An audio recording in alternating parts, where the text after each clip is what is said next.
अस्सलामुअलैकुम, कैसे हैं आप सब। अल्हम्दुलिल्लाह मैं ठीक ठाक। And these are some the small terms which is glossary given in the glossary in this book, which is really important. I think this is important to explain. And the unit is 1.4. These all are the terms which is extracted from the previous elements which we have read in our previous videos. So these all the elements will be very helpful for the students in the objective questions. Okay, so frequently examiner ask and the question comes in the question paper, that was what is word similitude, understatement, symbol, allegory, euphemism, exposition, figurative language. So in short they will ask to give the short answer about the figurative language. Then it will be difficult to write in a big paragraphic way. So this will help to the student, this will be helpful to the student to write in a short way. Okay, so let's start our glossary terms. Okay, so how much it will be possible to explain, I will explain it. Okay, so let's start. Action. From action in this paragraph in this book, this is giving the reference of Aristotle, as you can see for the first name in this paragraph, and there is action. This paragraph is elaborating this word.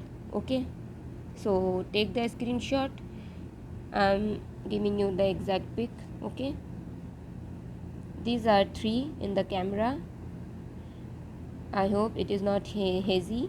One is action, second one is allegory, third one is illusion. Okay, so what about action? Action, Aristotle says that any literary form that tells a story involves the imitation of human action, praxis, in the bracket praxis.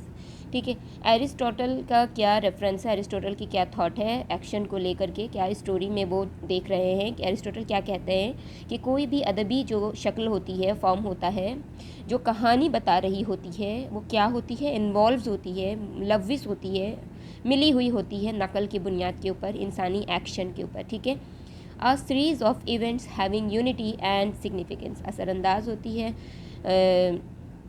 मिली जुली होती है, कुछ ऐसे series of events होती है, यानी कि एक मुसलसल लगातार एक होने वाले वाक़यात की एक यूनिटी होती है, जिस पे यूनिटी होती है. One by one events occur हो रहे होते हैं और उसके बाद उस पर सिग्निफिकेंस होती है, वो खुद में एक सिग्निफिकेंट इम्पोर्टेंस रखती है. ठीक है, this is the thought of Aristotle.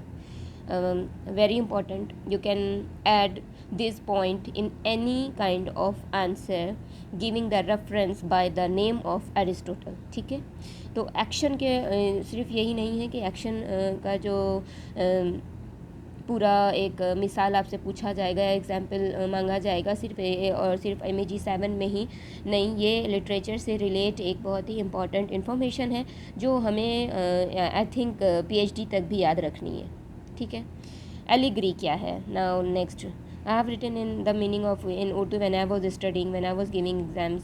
So I have written in Urdu the meaning given which my teachers have like taught me. Allegory, allegory अलामत कहते हैं, एलिग्री को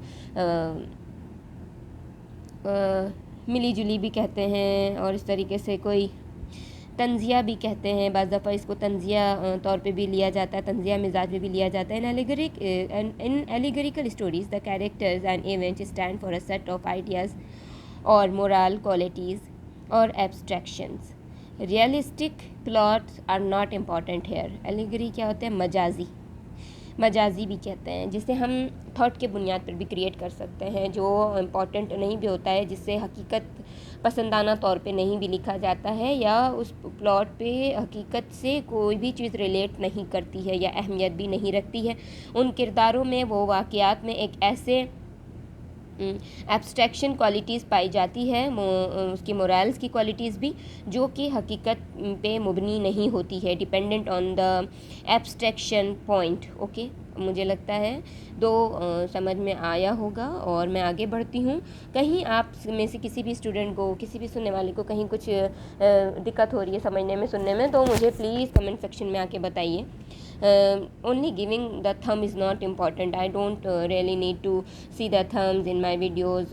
I really want to see the comment, okay, about my given lecture, about my given lesson, about my videos. So if anybody wants to know more than these all kind of lessons, so I am all ready to give you, okay. So let's move ahead. Illusion. What is the third one? Illusion. एल्यूजन हम सबको पता है एल्यूजन किसे कहते हैं, एक ऐसा नज़रिया जो हम इंसान अपने ही जहन में क्रिएट कर लेते हैं, ठीक है, वो हकीकत हो या ना हो, वो एक एल्यूजन कहलाता है। A reference in a story to a generally well known person, एक ऐसे इंसान की रेफरेंस एक कहानी में जो आम तौर पर काफ़ी अच्छी तरीके से जाना जाता हो, प्लेस और इवेंट और situation outside the literary work. जैसा कि मैंने अभी बोला कि हम एक ऐसा नज़रिया जिसे हम सोच लेते हैं, समझ लेते हैं, जिससे हकीकत का कभी कभी वास्ता होता है, नहीं भी होता है। प्लेस और इवेंट और situation outside the literary work, कुछ ऐसी जगह, ऐसे वाक़यात जो हैं, सिचुएटेड हैं, लिटरेरी वर्क से बाहर होता है, ठीक है। Allusions to memorable ideas and people expand and enrich the meaning of the work, ठीक है। वो यादगार आइडियाज़ होते हैं, जो लोग होते हैं जो किसको कहते हैं, मीनिंग को, मतलब को, उसके वर्ड को कुछ ज़्यादा एनरिच कर देते हैं और मतलब दे देते हैं, बढ़ा देते हैं उस काम को, ठीक है। जैसे किसी कहानी में, जैसे जे गैट्सबी में एक किरदार है उसके नरेटर का, जो बहुत ज़्यादा इम्पॉर्टेंट है भी और बाज़ दफ़ा नहीं भी लगता है, जबकि राइटर ने उसे बहुत ही ज़्यादा इम्पोर्टेंस दी हुई है कि सारी की सारी कहानी लाइक बाय हिज माउथ और by his mouth we are speaking, by his eyes we are seeing, by his ear we are hearing. So that's a kind of character which is giving the expandable quality to the story. So this is a kind of also allusions, okay. The most notable sources of literary allusions are history, literature, mythology, legends etc. बहुत ज़्यादा notable करने वाले resources होते हैं वो अदबी एल्यूजन में क्या होती है, वो तारीख़ होती है।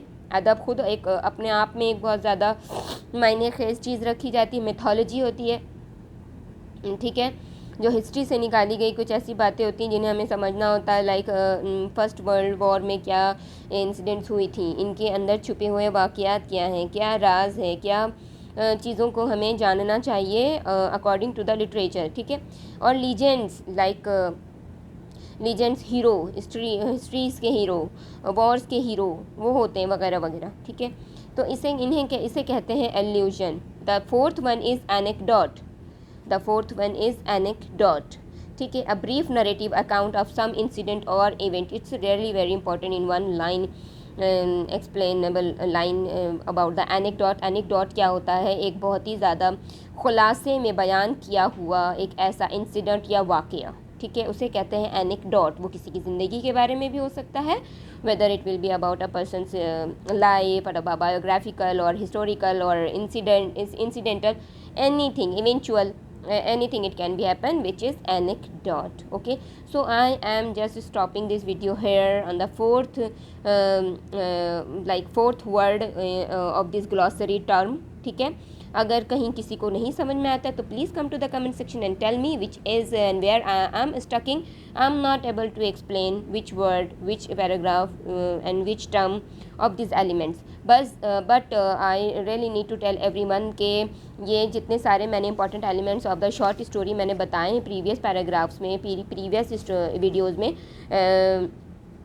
ये टर्म्स इनमें से ही कलेक्टेड हैं, निकाले गए हैं और बहुत ही ज़्यादा इंपॉर्टेंट है क्योंकि ये शॉर्ट क्वेश्चंस में पूछे जाते हैं। लाइक मैंने पीछे जब स्टडी की और क्वेश्चन पेपर कुछ देखे मैंने पिछले 5 सालों और 10 सालों के, तो मुझे ये समझ में आया कि कुछ छोटे छोटे ऐसे पूछ लिया जाता है। मेटाफर के बारे में आ गया था क्वेश्चन, पैराडॉक्स के बारे में आ गया था क्वेश्चन, लाइक 1 नंबर का आ जाता है, कभी कभी 2.5 नंबर का आ जाता है, कभी कभी 3 नंबर का आ जाता है। तो ये छोटे छोटे मार्क्स भी कभी कभी हमें बहुत ज़्यादा हेल्प करते हैं ज़्यादा मार्क्स गेन करने में, तो और नॉलेज गेन करने में भी बहुत ज़्यादा इंपॉर्टेंट है। Literature is not only about to gain the marks in our marksheets, but literature, I think from my point of view, literature is more important to gain the knowledge about our history, about our literary work, about our own country and about other countries of the world.